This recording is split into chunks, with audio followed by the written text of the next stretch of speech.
I am joined here with a couple of Philosophy Club members and students of mine, Chris and Raul. You guys want to introduce yourselves? Yeah. I'm Christopher Latorres. I have been a student at Richland for about 3 years now, and I joined the Philosophy Club for the first time last year, and it's really interesting, and I never took a philosophy club before going there, and it actually got me into taking a philosophy class. And yeah, now I'm here and I'm ready to talk about philosophy. Excellent. Yeah, and I just joined Richland this year, and I'm interested in philosophy and principally in ethics. I like to read about it and discuss with my friends, and yeah, that's why I joined. Very cool. Well, I honestly couldn't think of two better students to kick off this program with. Both extremely insightful students and very much focused on the philosophical aspects of things. So a big part of this radio show is to serve as an extension of the Philosophy Club. So the Philosophy Club at Richland, it's worth mentioning, it meets every Tuesday from 3 o'clock to 4 o'clock in room E093. So it's El Paso, room 93. And once a week, we spend an hour discussing whatever topic we've decided on from the week before. And what we're going to do here on Fridays is we're going to, again, continue the conversation. Maybe provide a brief recap for the major ideas and talking points that came up on Tuesday. And then just see where it goes from there. Very, very casual, but nonetheless, I think fascinating. And frankly, I'm excited about this. I think it should be cool. So I guess just for people listening and in general people who might care about this stuff, who listen to this later after the fact, there was a rather fascinating topic last Tuesday. It was the question of selfhood, which is to say, what do we mean when we say words like myself or yourself? What is it to have a self? Just a perennial question in philosophy. And some of the things that came up on Tuesday were pretty, compelling. We discussed things from the metaphysical aspect of things, which is to say, is the self, is who I am mostly a material thing? Is it my body? Or is there some sort of intangible aspect of the self that is more of an essential part of who I am? And so things like maybe the soul or your conscious mind, your memories, things of that nature. And it also went to more of a social aspect of the self as well. So am I the same person I was 5 years ago, 20 years ago, 5 minutes ago? The person I am now, is that going to be the person I am 5 years from now, 20 years from now, 2 days from now? What is it about this understanding of the self that provides us with a unified understanding of it? Essentially, it can be summed up like this. When you say me or when you say I, what do you mean by that? And I guess that's kind of the topic we're going to explore today. So I guess I'll turn it over to you guys for a second here. What do you think of? What do you think of the self? Sure, I'll go first. So what I'm thinking about it is,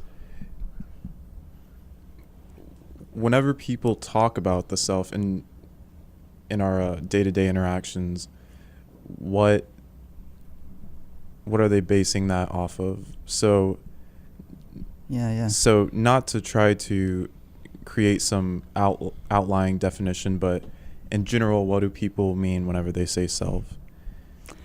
Yeah, I think that's a really good question, because it's almost natural to just assume that there is some sort of substantial notion of a self, which is to say, whenever I say, I as in I am hungry or I'm really happy, Yeah.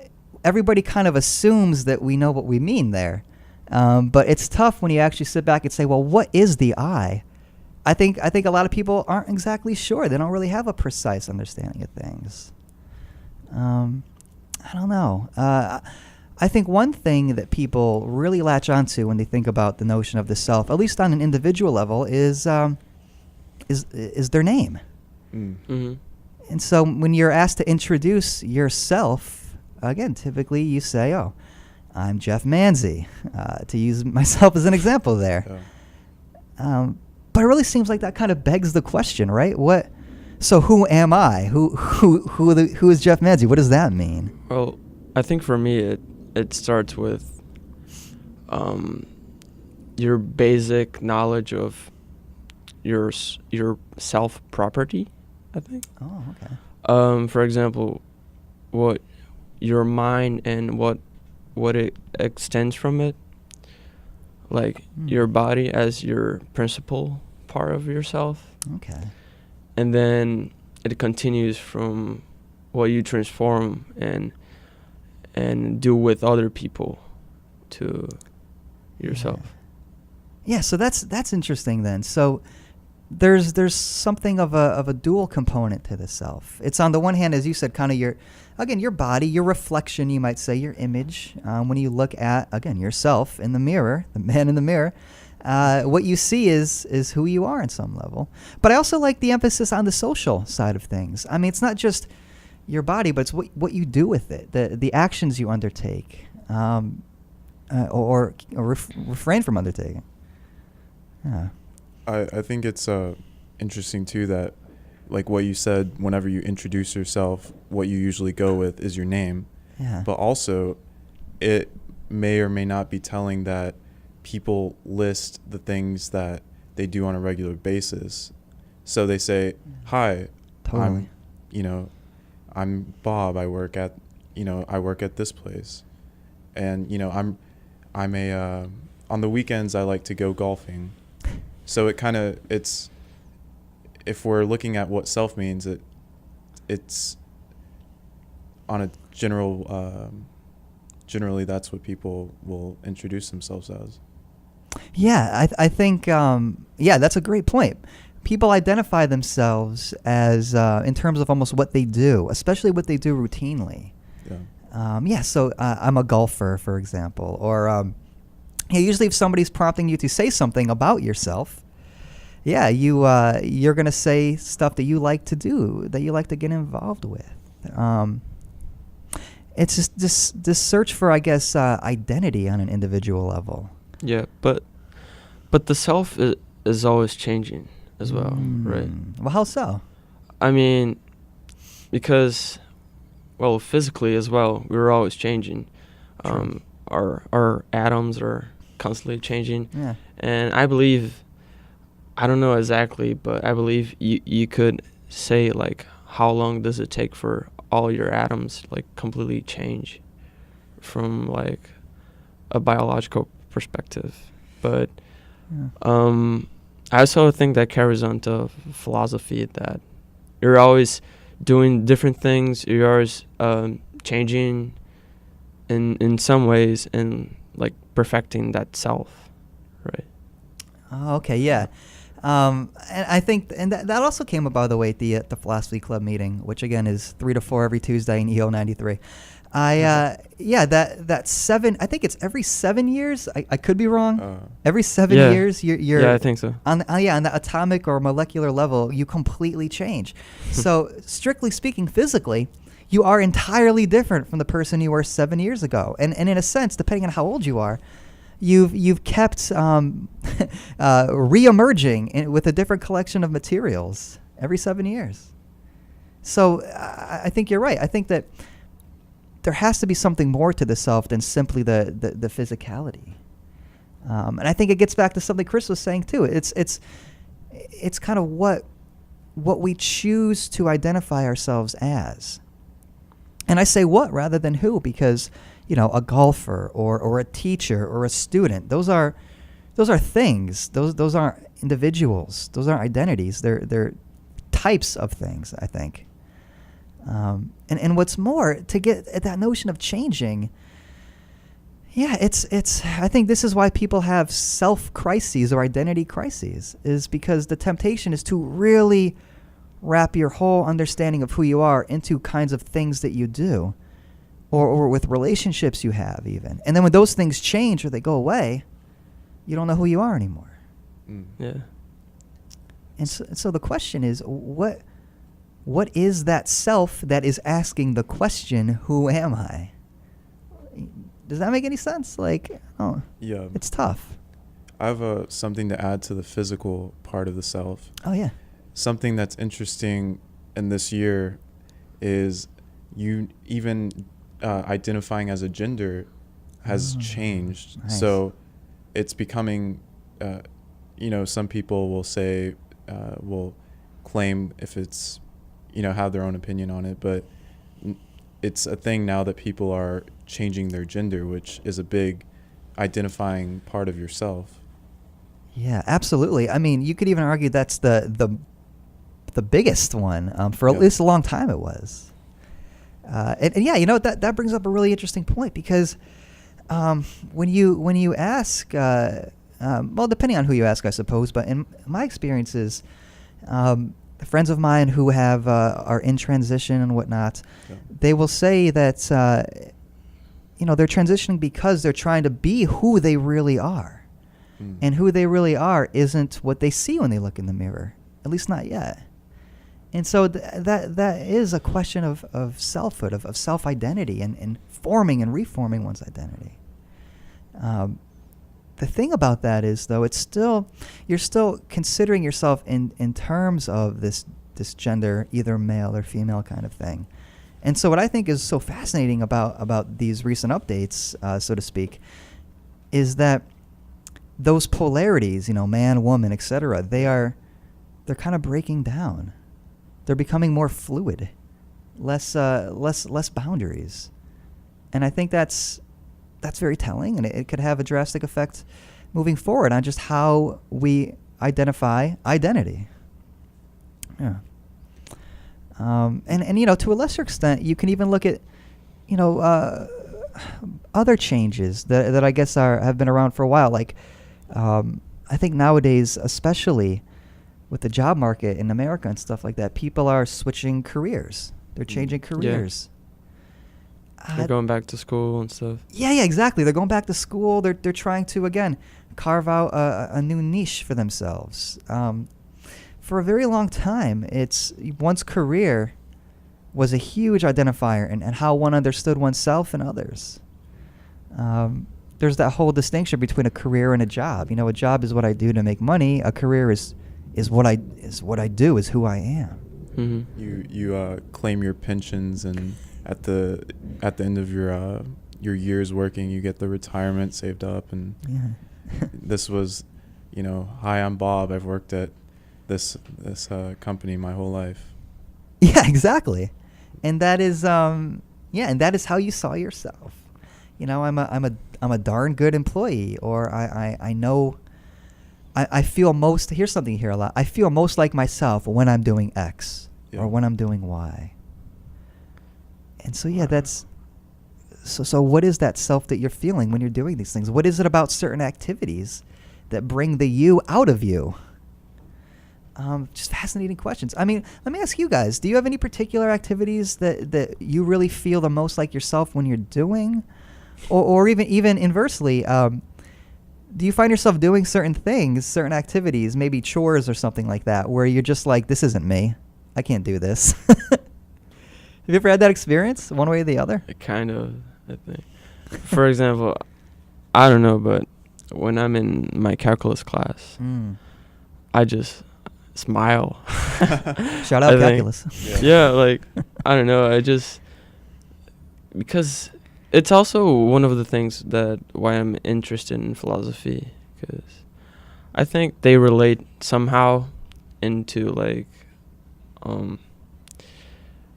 there's a knowledge, but for some people it's so abstract and hard to grasp. But I feel like every time I come into class, it's a new challenge that I have to figure it out, and That's why I like it.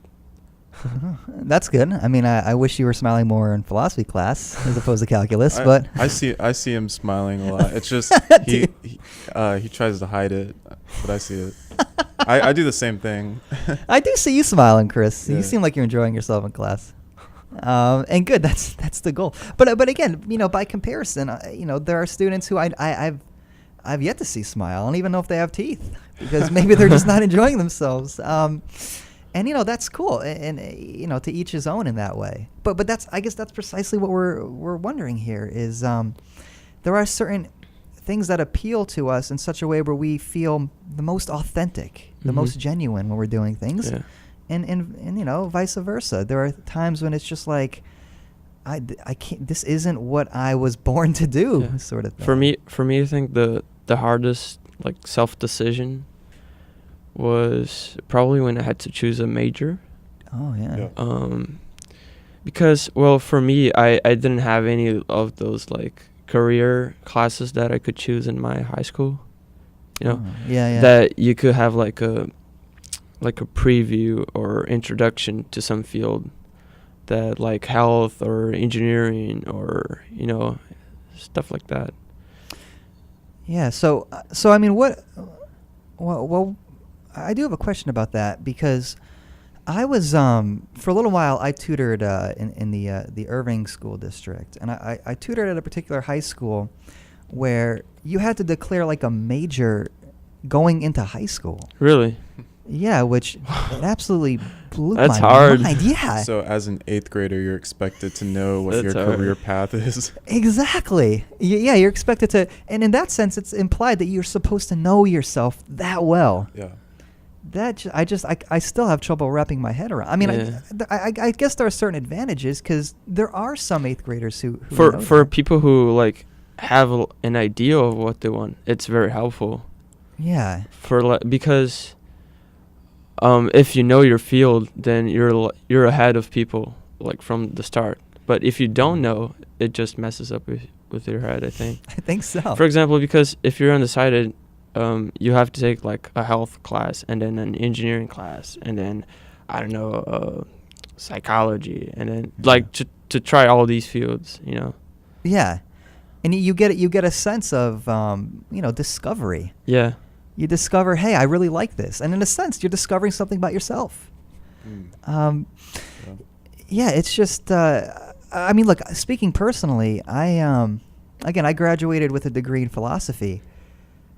I declared my major 3 weeks before I graduated, and that's the God's honest truth. It's one of those things where I knew what I liked, but I didn't know what I wanted to do because I really felt like what I chose to do would, in a very, very serious way, determine who I became, would shape me in some level, and there's a lot of pressure behind that. I think I read a stat once upon a time that the average undergrad changes his major or her major 2 to 3 times. Wow. Does that seem unusual or? I have something to think about that. Yeah. Especially if you're having to decide at such a young age, is it really yourself or is it your influences that are? If you grow up in a household that tells you this, I think this is what you should do. And at 8th grade, you don't have enough real life experience to say, this is who I am. Yeah. So you're making a decision most likely based off I can relate to that. influences. Yeah, I can. That's a great point. Because I think when I was like in 8th grade, I thought that I wanted to be a medic or a surgeon. Because for that time, I thought, well, you can make a lot of money being a surgeon.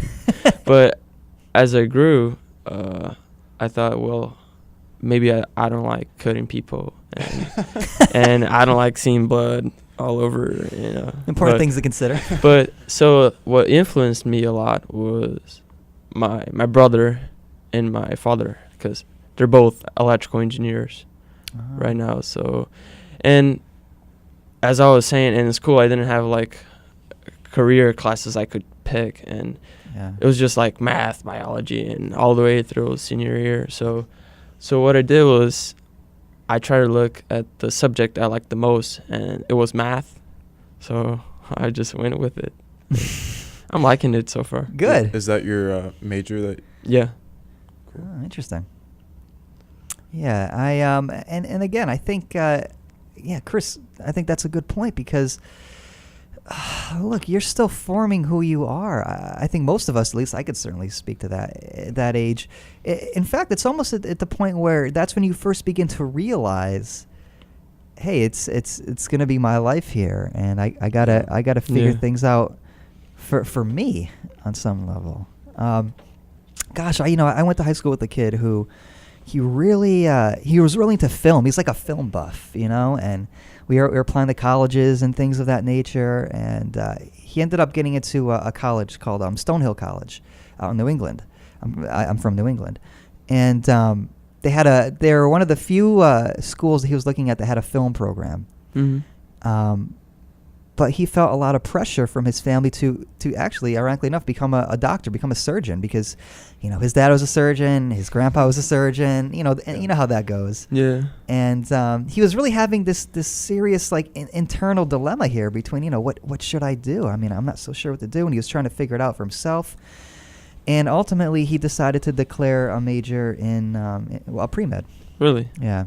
And I just remember asking him, well, why did you do that? Because you seem like that you like film better than you like medicine, studying that stuff, carving people up and whatnot. And he really just said he identified with the kind of the family trajectory. Like he identified more with the kind of person who was, I guess, a good son in his father's eyes, or somebody who would make his family proud. And that was more of who he was than, say, a guy who liked film. That always stuck with me. And I can't even really articulate why. I actually have a friend that he was into films, and he wanted to do a major in movie production. Oh, wow. And he's actually in Canada right now doing I think he's doing business and communications. Oh, that's neat. Something like that. But he then I asked, well, did you change your major? And he said, well, I'm doing that, but I want to focus on the movie side. Like do like something business, but to the side of movies, Yeah. That actually just reminds me of something else we were getting at too, is this idea of, and again, getting back to that point, Chris, of not really knowing who you are. I remember, gosh, I haven't thought about this forever. I remember when I was in literally 8th grade, and sitting around the lunchroom at the table, with my buddies. We were excited. We were going into high school, which meant we were, mature adults. Men. Yeah, men, exactly. And we were talking about what do we want to be when we grew up. And my best friend at the time, this kid Sal, he said, I want to be a teacher. And I remember saying, wow, that sounds like the worst job ever. I would never, I actually lost respect for him. Wow. But, and that kind of gets to once again. What did you say you wanted to be? Oh, I said I wanted, what did I say? I can remember, and that's a good question. This might be something worth considering too. The very first thing I wanted to be was a chef, actually. I wanted to be a cook. That's cool. Yeah, I wanted to. I want to be able to, make delicious foods, and that was because I liked eating, and I big fan of eating. And the other thing was I hated, and this is sacrilege, especially if you're Italian. I hated my mother's cooking.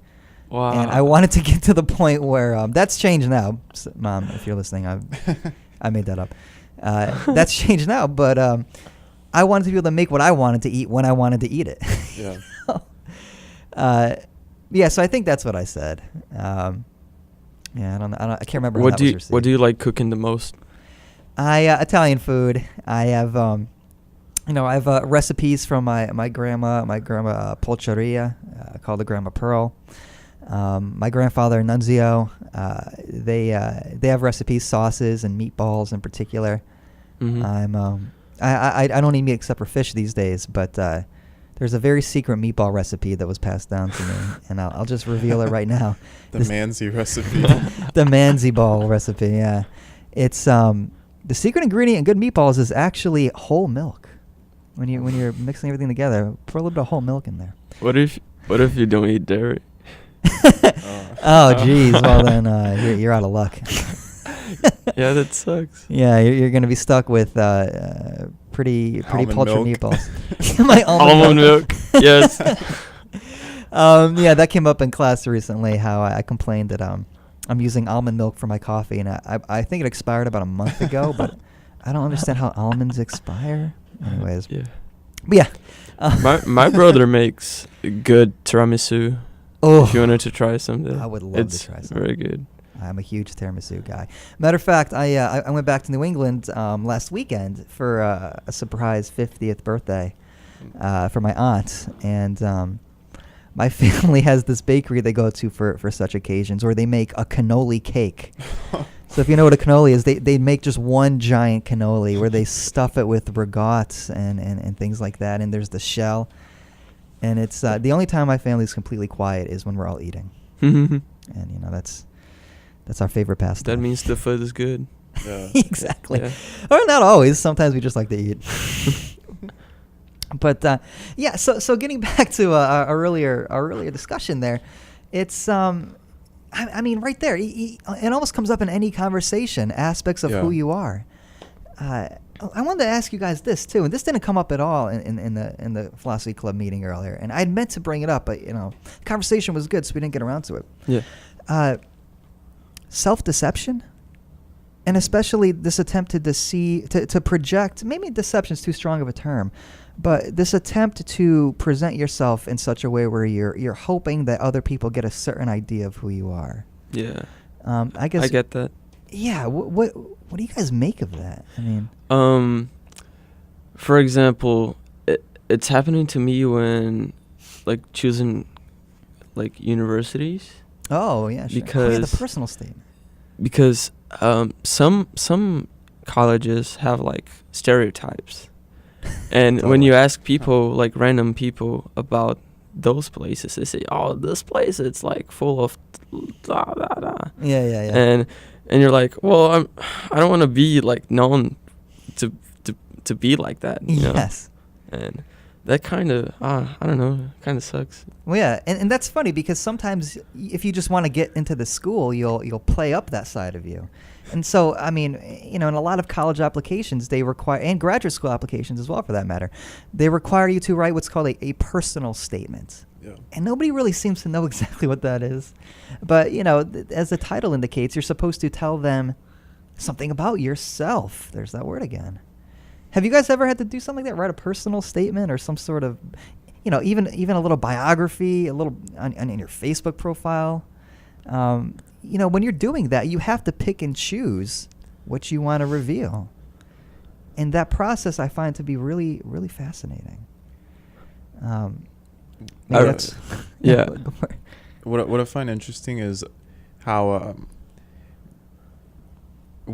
as whenever it comes to self-promotion, it's almost as if, I don't want to be, too pompous. I don't want to be egotistical egotistical. Yeah. But it's interesting to think about, is it possible to have a conversation without yourself? Because how many times when you're in a conversation does I come up? Mm. And the I is a reflection of the self. So, Yeah. Someone says, "Hey, I like this." You're like, "I agree." So it's kind of hard to have just a pure objective conversation with no opinion, no self Yeah. attached to it. Yeah. Like I remember an essay I had to write, and it was about what's the biggest challenge you overcame in your life, and I couldn't think of one. Yeah, that's a pretty big I c- topic. I had a pretty, I don't know, like regular life. I think like I didn't have like a whoa, I did this. Yeah. And I was just a regular kid, and Just being modest. Yes. no, but really I couldn't think of anything, because in my head it was like, well, people applying to this college are gonna have like those really, really good experiences and histories they could share, and I don't have anything. and Yeah, and then you almost feel pressure to exaggerate something. yeah, like Which, for the record, I don't know. We can maybe talk about this, but I wonder how many people are truly personal in their personal statements. I mean, I'm here to tell you today, right now, that I certainly was not. And it's part of the reason why we were talking about before. It's just that you want to present yourself to these various schools in such a light where I'm the kind of person who I am that would be perfect for this school. And it just, yeah. I wonder about that with the amount of political corrective, amount of political correctness. Yeah. How it's almost as if in certain circumstances we're stifled to be our true selves, because you almost have to go around certain topics that aren't are certain opinions. Like if you're within a group that hates this group, you can't say, oh well, they're actually okay. Yeah. Because then the group will kill you. Something like that. Yeah. And what's so ironic, I think, about the whole political correctness thing is that I think that does happen as a result. And yet it seems like ideally the objective behind political correctness is to allow people a safe environment for them to be themselves. But as you said, yeah, in that very same breath, it actually causes us to stifle maybe who we might be. And then, of course, that leads to the other question. Well, if who you are is maybe something that other people would call a bigot, then maybe you ought to be stifled. that's true. Not, of course, I don't endorse that, but that's certainly, I think, something worth considering. And the PC police, so to speak, they do that to greater or lesser results. Well, not like saying I would do something like that, but I keep Yeah, sure. when I walk around, I just keep thinking, like, don't do this. So someone might get mad. Yeah. So I just that's a concern I keep thinking about I get all the that. time. But Really? I just turn to be like really, I don't know. I just walk with no emotion in my face. One thing that I find interesting. Unless you're in calculus class. I'm sorry. Yeah. No, Unless in calculus. To add to that, it's have you guys seen what certain college campuses are implementing with safe zone and trigger warnings and like gender pronoun type of things? No. What's going on? I mean, I think I saw it online, but I couldn't believe it. So Well, what is it? I have no idea. So there's maybe a certain topic or certain words that trigger people. So in certain college campuses, they, these students can claim that they need a trigger warning before talking about a certain topic within classes or presentations. This is a real thing, Wow. And there's safe zones where none of that is allowed. So you're actively having to say trigger warning this, trigger warning that. That's and literally what you say? it's You say trigger warning? a full politically, correct environment. I can't believe I never heard of this. Wow. It's interesting well, to look at. I have a story that I don't remember anything about that, but I actually remember That's something that happened recently, and I think it was University of Tennessee, that it was in a class that had a lab. I don't remember what subject, but it said the students had to put the name of their instructor, but it said if you don't remember the name of the instructor, just put anything else. So this guy, he wrote. Okay. Do you know what I'm talking about? No. He wrote a name, but it turned out that name was an actual name of an pornography actress. Oh my god. So when the professor picked up the paper, he thought the student was kidding him. Oh, I see. So Wow. he got in trouble for that. The student did. Yeah. Jeez. That's Yeah, that's I could see the humor behind it. But it wasn't anything offensive. It was just like a name, I don't Yeah. know. You know? Yeah, the intention wasn't to insult. Yeah. But and that's, I guess that's the part about being PC, is that you never, intentionally or unintentionally, you never know when you're gonna insult somebody, especially when you think you're in an environment where people are, educated, and for that reason giving people the benefit of the doubt. Yeah. I'm really curious to learn more about these safe zones. Like, where would a safe zone be? A classroom, or like? I don't know in particular, but from what I've read and seen is it's mostly on more liberal in more liberal areas with. Okay. So for example, anytime it can get ridiculous in some circumstances, but I've watched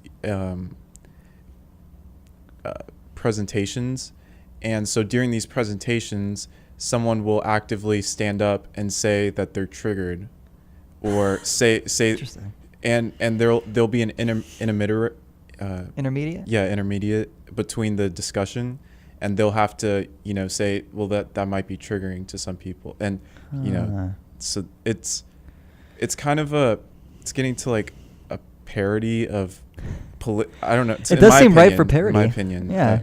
A parody of being politically correct. Yeah.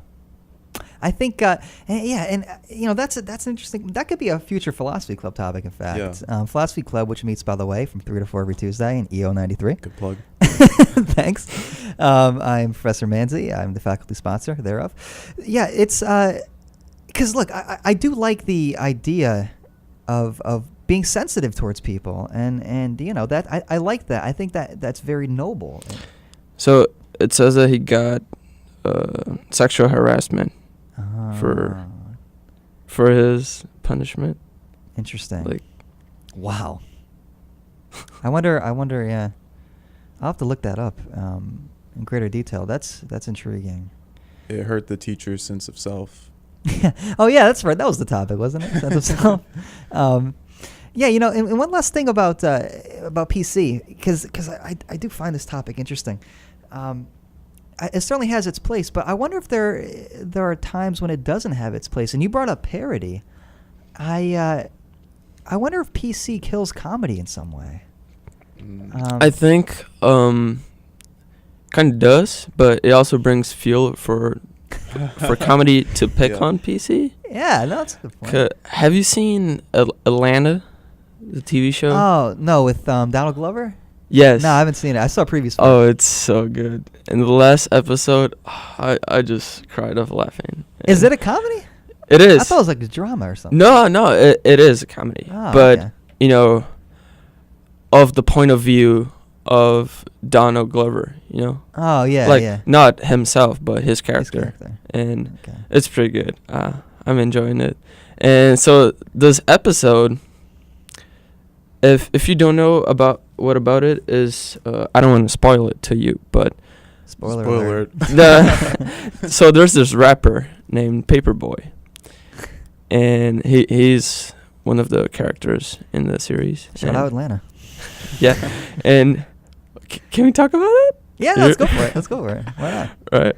I didn't ask anything, but yeah. So he's in the show where he has I think it was like a transsexual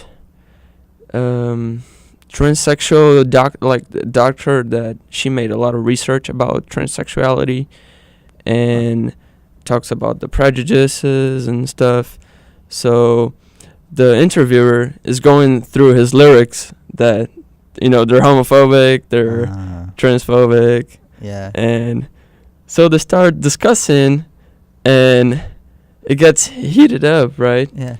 So it gets to a point where the doctor and the rapper, they finally come into like peace, and so they move on to the next block, and it's transracial.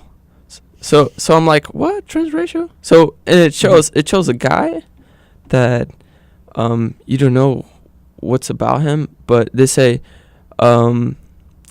hey, I'm I don't remember what he said, but I'm a 35-year-old white man, but he's not white, you know. So it was so I don't know. Well, you know what? That actually is a really So interesting point. and the way he was talking, he was like so serious, but it's obviously it's a comedy. So I just laughed. You laughed, yeah. Yeah, I laughed because it was a parody, and Yeah. Jeez. you have to watch it too. So that's Raul. Apparently, he's coming clean as a racist. What? I'm just joking. Bigoted. Trigger alert. Just kidding. For anyone.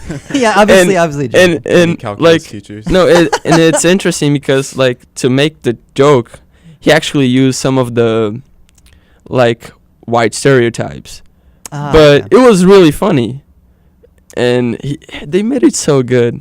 That actually happened in reality. There's a hip hop artist named Brother Ali. Yeah. Have you guys ever heard of him? Forrest Whitaker and all that. Yeah, that's right. Yeah. And he's albino.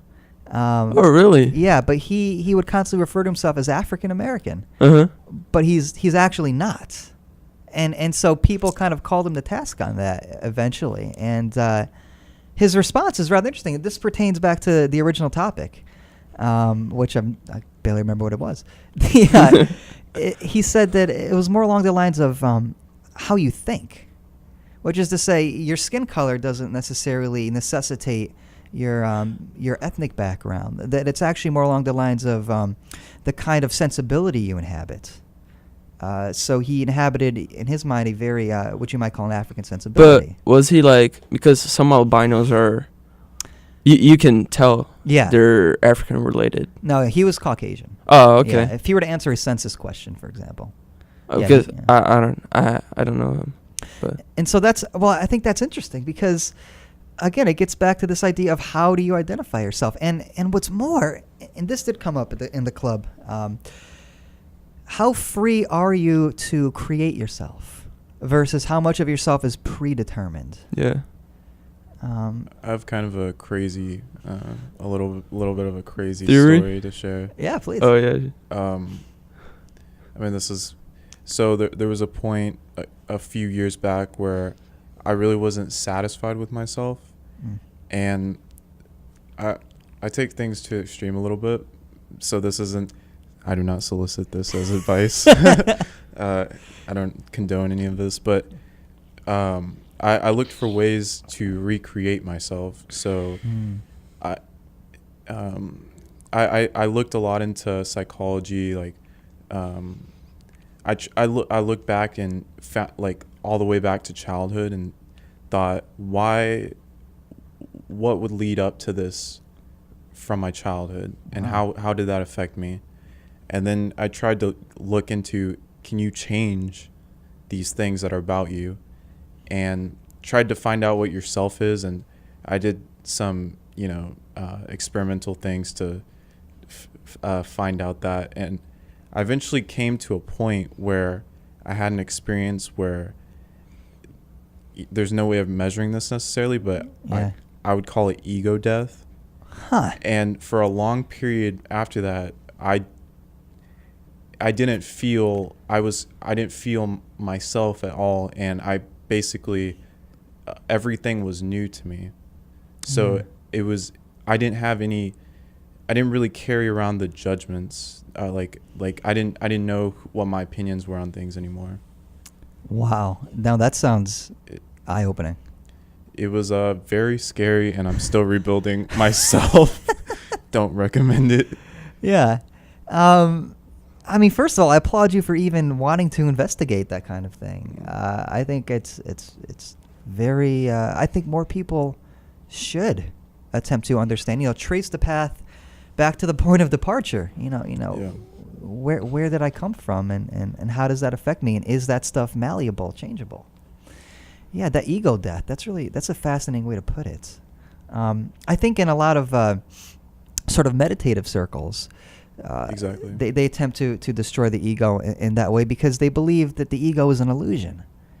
And in fact, all individual identity on some level is an illusion. So those people might even say to have even a question of selfhood and stuff like that. It's almost like disingenuous question. Like it's almost like a mistaken question. Like there is no self, not individually, and what you understand or identify as who you are on an individual level is something that will maybe be corrected later on. So it could be anything. Yeah, something like that, some sort of grand unity. You know, I'll give you an example. I don't know if you ever saw that movie Wedding Crashers. It came out, I don't know, 10 years ago? Gosh, am I that old? I guess I am. Do you know that movie, Wedding Crashers? I think I do. It's with Vince Vaughn and Owen Yeah. Wilson. Okay. Oh, the duo. Yeah. So what they do is they crash weddings, and they do so in an attempt to pick up ladies. And Okay, like they yeah. pretend they know the people. Exactly. right? Yeah. They're imposters. Again, they wear different identities every single wedding, with the same overall That's objective. crazy. Not exactly a noble objective, but perhaps an understandable one.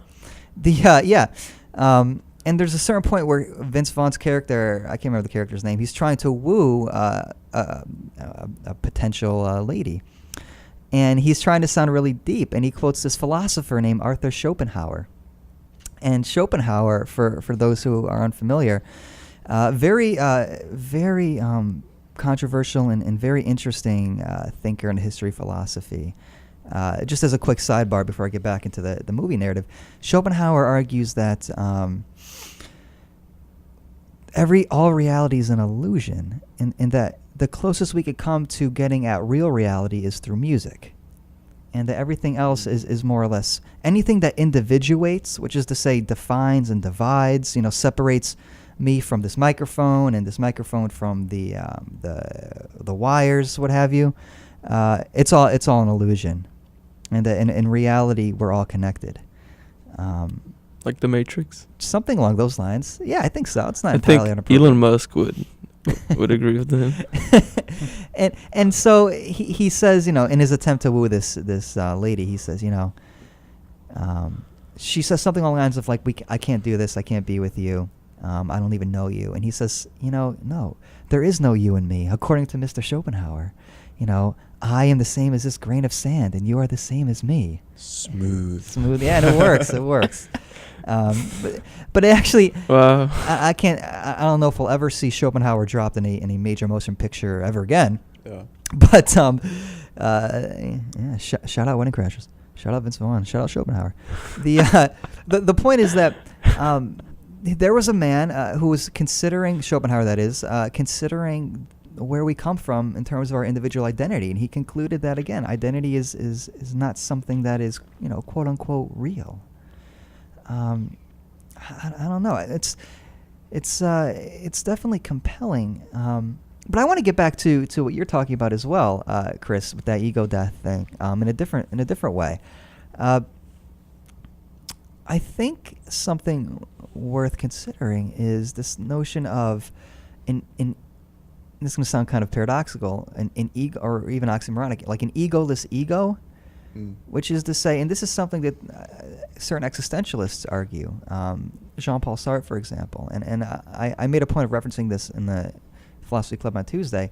What time is that, and where's that located? Oh, good question. As a matter of fact, it meets every Tuesday from 3 to 4. Oh, okay. And EO 93, yes, Philosophy Club. Professor Manzi. What's our topic for next week? Oh, great question. So our topic next week, as all topics, are voted on by the students.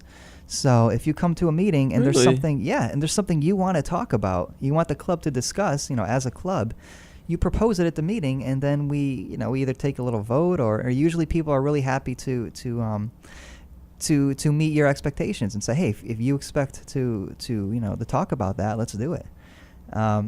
Next week's club topic is language. So what is it? How does it relate to the world?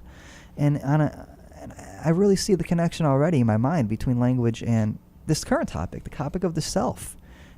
Yeah. Chris and I were talking shortly before the radio program started about how, in a lot of ways, it's almost impossible to have a thought without language.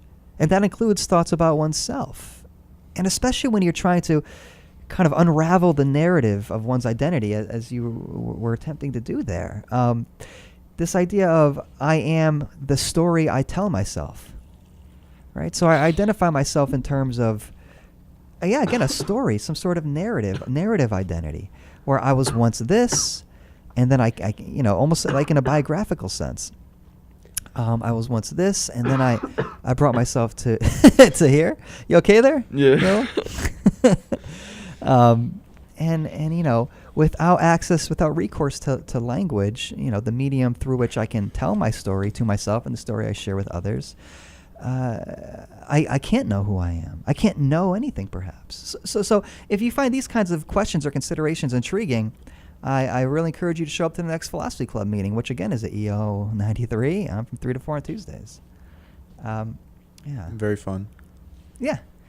Cookies. Sometimes the refreshments, indeed. No, I'm just kidding. It's very casual as well. It's not Yes. You don't have to have any knowledge in philosophy. You just have to be interested, and Yeah. you don't even have to say anything. It's just you listen in. Yeah, no, absolutely, and that's thanks for bringing that up too. I can't stress enough here, seconding Chris's sentiments, that it's very casual. Just if you've wondered this stuff and you want to kind of talk about it, but you don't know who to talk about it with in your life or something like that, it's that's what it's there for. It's not some sort of second-rate class. I'm certainly not going to lecture. I try to talk as little as possible, in fact. But yeah, just if you have this sense of curiosity and wonder, that's what it's there for. So other topics we've had so far this semester include death and friendship. The nature of friendship and what the phenomena of death. What is it? And so friendship, death, self. Next week, language. You kind of get a sense of the kind of things we like to toss around and things we discuss. Yeah. I have a question. Sure. Do you think the nature of the human self can be predicted, or is something that it's not able to to dictate and to know exactly? Yeah, and that question actually brings me back to that point about Sartre, that reference. Again, it depends on who you ask, of course, which school of thought you'd adhere to, but in this particular example here with the existentialists, the argument is that there really is no such thing as a self. Aside from, let me put it in your terms. There is not really a predetermined self, ultimately. I mean, sure, there are some aspects of yourself you can't change, for example, and this is the nature component of it, again. And I referenced this in class. I can't just will myself to sprout wings and fly away. That's not my nature. I can't do that. I can't just force myself to grow taller. As a man who's 5'7", believe me, I'd like to do that. But it's just not, it's a limitation. But there are aspects of the self that are entirely within my control, such as the activities in which I engage, the people with whom I choose to hang out with. The two withs? I think I messed up the grammar. Anyways, things of that nature where they aren't determined. It's much more an emphasis on the freedom we have, and a lot of people don't realize, I think, how free they are to, again, reinvent themselves. And that's what's so funny. Bring it all the way back around to your discussions on changing gender and whatnot. Technology is now helping you even more so with how free you can be to create yourself. Once upon a time, Skynet. I'm just kidding. Once upon a time, that wasn't even a possibility. And so maybe one day we'll get to the point where we can sprout wings. Hopefully. Yeah, hopefully. So guys, we got about 5 minutes left. I have something interesting. Oh yeah, please. With what you just said. Yeah. Have you ever heard the quote, "You're the average of the 5 people you hang around with"? No. That's interesting, though. You're the average of the 5 people that influence you the most. Oh, that's cool. Wow. It's from Jim Rohn. He's like an old school motivational speaker, I think. Huh. And that's really kind of stuck with me. I've heard it through repeated a lot, Yeah. and it makes sense because if you're trying, this goes with trying to define yourself. Yeah. So with connecting to the internet too. So now maybe in the past you want to better yourself, but your only resources are you're in a maybe you're in like a low income school, so all you have around you are you're Negativity. you're kind of limited. Yeah, limited But resources. now most people have a connection to the internet, even in third world countries. Yeah. So with that access to resources, you can almost change your circle of influence. Yeah. Yeah, I like that. I like that too. Yeah. So again, that you're empowered by that freedom in that way. Where, I mean, you can imagine again how it was maybe a couple 100 years ago, 300 years ago, where basically where you were born is where you're staying. Yeah. And even further Forever. back. I like this that you now can you can choose that sort of thing, that Yeah. stuff that it wasn't possible.